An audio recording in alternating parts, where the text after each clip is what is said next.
Assalamualaikum warahmatullahi wabarakatuh. Di video kali ini kita akan membahas tentang kekongruenan dan kesebangunan bangun datar yang ada di PA 4 kelas 9. Jadi pada video kali ini kita akan membahas 3 submateri. Yang pertama tentang mengidentifikasi dua benda yang kongruen atau tidak. Kemudian yang kedua adalah dua bangun datar yang kongruen itu bagaimana. Dan kemudian yang ketiga adalah menentukan panjang sisi dan besar sudut yang belum diketahui pada dua bangun datar yang kongruen. Oke, yang pertama kita harus tahu dulu tentang penyebutan sudut atau konsep dasar dalam menyebut sudut karena ini akan berkaitan dengan materi-materi di kekongruenan bangun datar. Jadi sudut itu disimbolkan dengan seperti ini nih. Nah, agar tidak membingungkan dalam menyebutkan sebuah sudut, maka kita perlu memakai aturan 3 huruf. Coba kalian perhatikan gambar di bawah ini. Ini ada sebuah segitiga di sini. Segitiga punya 3 titik di sini, punya 3 titik sudut. Nah, jika kita ingin menyebutkan sudut A, nah ini sudut A yang ini, maka dapat dituliskan dengan seperti ini. Tadi simbol dari sudut adalah seperti ini ya. Maka nih bacanya adalah sudut BAC atau sudut CAB. Maksudnya bagaimana? Kalau kita menyebutkan sudut A, maka kita harus menggunakan 3 huruf. Dengan A ini harus di tengah-tengah. Seperti ini, BAC atau CAB. Ini BAC atau CAB. Jadi sudut yang kita maksud itu hurufnya harus di tengah seperti ini. Huruf A harus di tengah. Kalau kita ingin menyebutkan sudut B, maka B-nya harus di tengah seperti ini menjadi sudut ABC atau CBA ini. ABC atau CBA. Kemudian kalau kita ingin menyebutkan sudut C, maka dituliskan seperti ini, sudut ACB atau BCA. ACB atau BCA. Intinya huruf atau sudut yang kita tuju itu harus diletakkan di tengah-tengah kalau menyebutkan dengan 3 huruf seperti ini. Paham ya? Jadi ini adalah konsep dasar dalam menyebutkan sudut. Nah, kemudian baru kita masuk ke materi yang poinnya di materi ini, yaitu materi kekongruenan bangun datar. Yang pertama adalah submaterinya mengidentifikasi dua benda yang kongruen atau tidak. Jadi ini bendanya dalam kehidupan sehari-hari. Ini perhatikan gambar di bawah ini. Nah, ini ada 6 gambar A sampai F ya. Ini ada 2 pasang di sini. Kita disuruh mencoba menyebutkan nih apakah gambar yang A ini kongruen atau tidak. Nah, ini berdasarkan keterangan yang saya buat di sini. Gambar A seperti ini ya, 2 buku ini adalah 2 buku yang kongruen. Kemudian yang B ini 2 buku yang tidak kongruen. Nih, bisa kalian bedakan nanti. Ini yang C, ini 2 pensil yang kongruen, dan D ini adalah 2 pensil yang tidak kongruen. Nih, kemudian yang E ini 2 gelas yang kongruen, kemudian yang F ini 2 gelas yang tidak kongruen. Nah, kenapa seperti itu? Kita coba telaah di sini. Ini bentuknya sama dan ukurannya sama ya, besarnya sama di sini. Yang B sama-sama benda yang merupakan buku tapi ukurannya berbeda, sehingga ini tidak kongruen. Ini juga sama, pensil dengan ukuran yang sama, ini pensil dengan ukuran yang berbeda. Yang E kongruen, yang D tidak kongruen. Ini juga sama, ini 2 benda yang namanya gelas punya ukuran yang sama, yang F ukurannya nggak sama. Berarti yang nggak sama ini tidak kongruen. Berarti dapat kita simpulkan bahwa dari gambar-gambar di atas dapat kita simpulkan bahwa 2 benda dikatakan kongruen jika 2 benda tersebut memiliki bentuk dan ukuran yang sama. Ini adalah syarat 2 benda yang kongruen. Jadi bentuknya harus sama dan ukurannya pun juga harus sama. Kemudian ini 2 bangun datar yang kongruen atau 2 bangun yang kongruen itu syaratnya seperti apa? Nah, 2 bangun dikatakan kongruen jika memenuhi 2 syarat. Jadi harus memenuhi 2 syarat baru 2 bangun itu dikatakan kongruen. Syarat yang pertama, yang A, sudut-sudutnya yang bersesuaian itu adalah yang seletak atau letaknya sama, itu harus sama besar. Kemudian sisi-sisi yang bersesuaian, jadi sisi-sisi yang letaknya sama atau seletak itu harus sama panjang. Ini adalah dua syarat yang harus terpenuhi supaya dua bangun itu dikatakan kongruen. Nih, kekongruenan itu dilambangkan dengan tanda seperti ini atau simbol seperti ini dan dibaca dengan kongruen. Jadi kalau ada tanda seperti ini, bacaannya adalah kongruen. Contoh soal yang pertama. Sebutkan sudut-sudut yang bersesuaian. Tadi bersesuaian itu adalah seletak atau letaknya sama, dan sisi-sisi yang bersesuaian pada dua jajar genjang di bawah ini. Jadi saya berikan dua jajar genjang di sini. Ini bentuknya jajar genjang, bangunnya dan ukurannya sama, berarti ini kongruen. Kita disuruh menyebutkan sudut-sudut yang bersesuaian. Maka kita harus gunakan konsep yang tadi itu, konsep dasar dalam menyebutkan sudut. Nih, kita tuliskan dulu.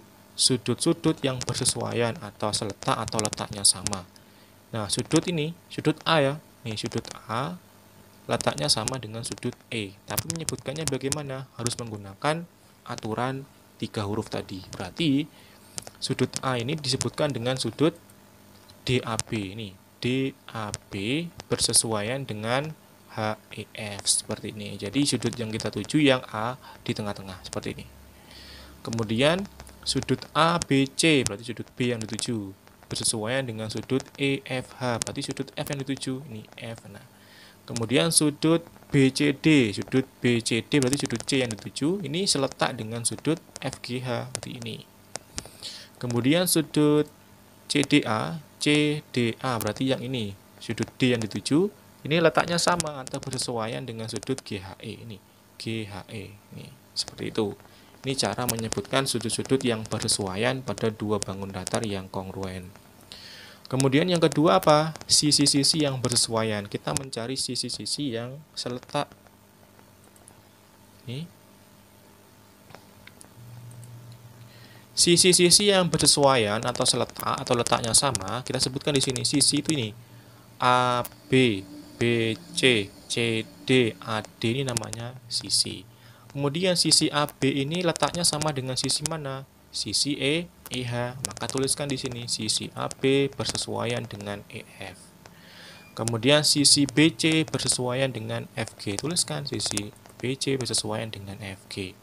Sisi CD bersesuaian dengan GH. Tuliskan. Nah, yang terakhir sisi AD bersesuaian dengan sisi EH seperti ini. Sudah selesai, cuma disuruh menyebutkan sisi-sisi yang bersesuaian dan sudut-sudut yang bersesuaian. Kemudian contoh soal yang kedua, kita disuruh membuktikan apakah persegi panjang ABCD dan persegi panjang EFGH itu kongruen atau tidak. Nah, syarat dua bangun datar yang kongruen tadi ada dua. Sisi-sisi yang bersesuaian itu harus sama panjang. Kemudian sudut-sudut yang bersesuaian itu besarnya harus sama. Maka kita buktikannya dengan dua syarat itu harus terpenuhi. Ini gambarnya atau bangun datarnya. Kemudian kita jawab dari sudut dulu. Menyebutkan sudut-sudut yang bersesuaian atau seletak dan besarnya sama. Sudut A ini harusnya sama dengan sudut E atau bersesuaian ya. Tuliskan aja. Sudut DAB berarti sudut A ya. Bersesuaian dengan sudut HEF. Nah, seletak. Apakah besarnya sama? Iya, besar sudutnya sama. Karena apa? Sama-sama sudut siku-siku. Sudut siku-siku itu besarnya 90 derajat. Sehingga dapat kita tuliskan sudut DAB sama dengan sudut HEF. Ini sudut A sama dengan sudut E. Di tengah-tengah ini ya. A sama dengan sudut E. Kemudian sudut B sama dengan sudut F, maka penulisannya adalah ABC dan EFG. Sudut ABC sama apa namanya? Dan sudut EF, ini bukan H ya, ini G, bersesuaian dan besarnya sama. Ini sama-sama 90 derajat yaitu siku-siku. Sehingga dapat dituliskan sudut ABC sama dengan sudut EFG. Ini G ini harusnya. Kemudian sudut BCD, itu sudut C ya. Sudut C ini bersesuaian dengan sudut G, maka FGH ini bersesuaian. Dan besarnya juga pasti sama karena sama-sama sudut siku-siku. sehingga dapat dituliskan sudut BCD sama dengan sudut FGH. Yang terakhir, sudut D sama dengan sudut H, penulisannya berarti CDA. Sudut CDA dan sudut GHE bersesuaian. Dan besar sudutnya sama, yaitu 90 derajat karena sudut siku-siku. Sehingga dapat dituliskan sudut CDA sama dengan sudut GHE, seperti itu. Ini syarat yang pertama sudah terpenuhi, sudut-sudut yang bersesuaian besarnya sama. Kemudian tinggal syarat yang kedua, apakah terpenuhi? Kita tuliskan saja. Kita tuliskan, apakah sisi-sisi yang bersesuaian ini panjangnya sama? Kita tuliskan di sini. AB sama dengan EF. Ingat ya, panjang AB kan sama dengan CD. Nih. AB dan EF ini bersesuaian. AB dan EF ini bersesuaian.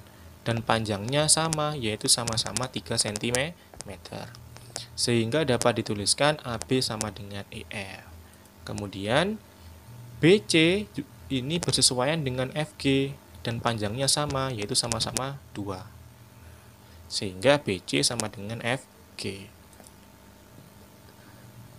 CD bersesuaian dengan GH dan panjangnya sama, yaitu sama-sama 3, sehingga dapat dituliskan CD sama dengan GH. Sisi yang terakhir, AD sama dengan EH, itu bersesuaian. Nah, dan panjangnya sama, yaitu sama-sama 2, sehingga dapat dituliskan panjang AD sama dengan EH. Nah, ternyata dua syarat tadi itu terpenuhi, maka dapat kita simpulkan bahwa persegi panjang ABCD dan EFGH ini kongruen. Kita tuliskan kesimpulannya. Karena sudut-sudut yang bersesuaian seletak dan besarnya sama, dan sisi-sisi yang bersesuaian seletak dan sama panjang, maka persegi panjang ABCD dan persegi panjang EFGH kongruen. Seperti itu. Kemudian, contoh soal yang ketiga di sini. Materi yang ketiga maksud saya. Menentukan panjang sisi dan besar sudut yang belum diketahui pada dua bangun datar yang kongruen. Jadi kita akan mencoba mencari panjang sisi dan besar sudut yang belum diketahui pada dua bangun datar yang kongruen. Berikut ini adalah contoh menentukan panjang sisi dan besar sudut yang belum diketahui. Contoh ketiga. Ini ada bangun datar trapesium, PQRS dan TUVW di sini. Kita disuruh menyebutkan panjang sisi dan besar sudut yang belum diketahui. Maka diketahui di sini trapesium PQRS ini adalah kongruen dengan trapesium TUVW.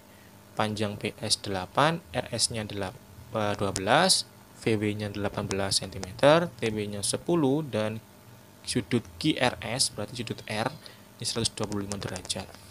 Disuruh menentukan panjang sisi PQ, QR, TU, dan UV. Dan sudut PQR, VWT, dan WTU. Kita disuruh menyebutkan itu. Maka kita kerjakan dulu yang A.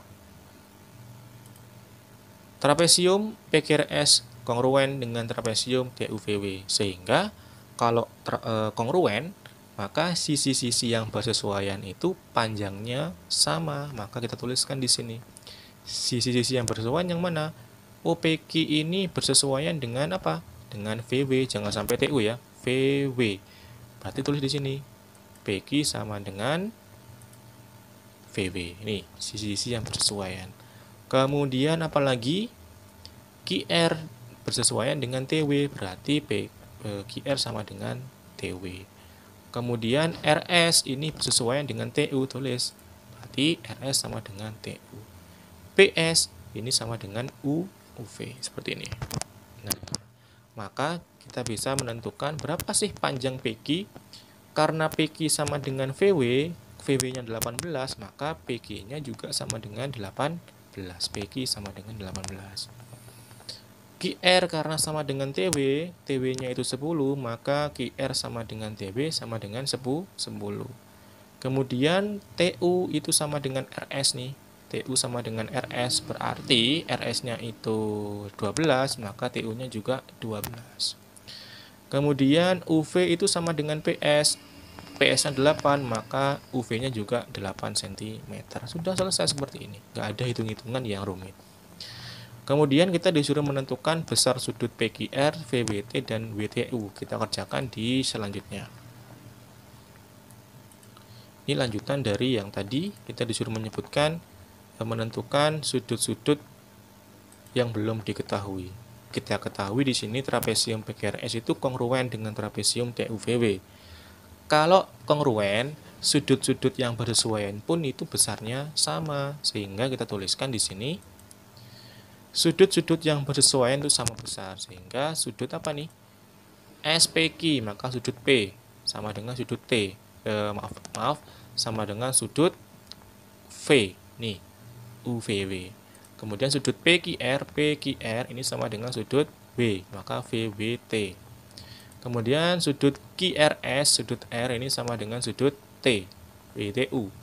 Kemudian sudut RSP, S ini sama dengan sudut U, TUV. Sehingga kita disuruh menentukan sudut PQR-nya. Untuk menentukan sudut PQR, mana PQR ini ya? PQR. Ini kan belum diketahui nih dua-duanya nih. Ini dan ini belum diketahui juga kan. Berarti kita gunakan seperti ini.